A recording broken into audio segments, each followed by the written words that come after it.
Hi friends, இன்றைக்கி நம்ம எங்கே வந்திருக்கோம் அப்படின்னு பார்த்தீங்கன்னா, இன்றைக்கி சனிக்கிழமைன்றதுனால திண்டுக்கல் மாவட்டம் நெலக்கோட்டை வட்டத்தில் இருக்கக்கூடிய அணைப்பட்டி வீர ஆஞ்சநேயர் கோயிலுக்கு தாங்க இன்றைக்கி நம்ம வந்திருக்கோம். இந்த கோயிலில் பார்த்தீங்கன்னா சனிக்கிழமை ரொம்ப விசேஷமாக இருக்கும். இங்கே பார்த்தீங்களா, அங்கே தான் வந்து நெய் தீபம்லாம் ஏற்றுவாங்க. நம்ம என்ன வேண்டிக்கிறோமோ அது கண்டிப்பாக நடக்கும்.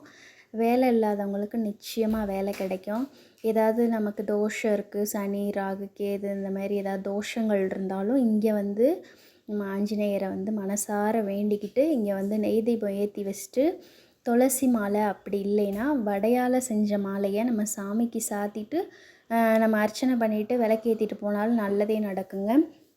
அது மட்டும் இல்லாமல் இங்கே பார்த்திங்களா மோட்ச தீபம், இது எதுக்காக அப்படின்னு பார்த்தீங்கன்னா, வீட்டில் பெரியவங்க இறந்தவங்களுக்காக திதி கொடுக்க வரும்போது இந்த கோயிலில் வந்து கோயிலுக்கு பின்னாடி வைகை ஆறு இருக்குங்க.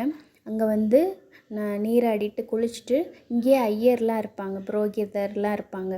அவங்க மூலயமா வந்து பூஜை பண்ணுவாங்க, மந்திரம் சொல்லி திதி கொடுத்துட்டு அதுக்கப்புறம் வந்து அந்த மோட்ச தீபத்தை ஏற்றிட்டு சாமியை வழிபட்டுட்டு போனோம்னா ரொம்ப நல்லது. இந்த கோயிலுக்கு யாரெல்லாம் வந்திருக்கீங்க அப்படின்னு சொல்லுங்கள்.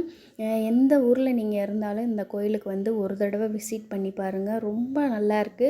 நம்ம என்ன நினச்சி போகிறோமோ அந்த காரியம் வந்து நல்லபடியாக நடக்குது. அது மட்டும் இல்லாமல் இங்கே வந்து மற்ற நாட்களை விட சனிக்கிழமை வந்து நல்ல விசேஷமாக இருக்கும். அப்புறம் அமாவாசை, பௌர்ணமி, ஆடி, புரட்டாசி மாதங்களில் வந்து நல்ல கூட்டமாக இருக்குங்க. கண்டிப்பாக இந்த கோயிலுக்கு ஒரு தடவை விசிட் பண்ணி பாருங்கள். ஜெய் ஆஞ்சநேயா.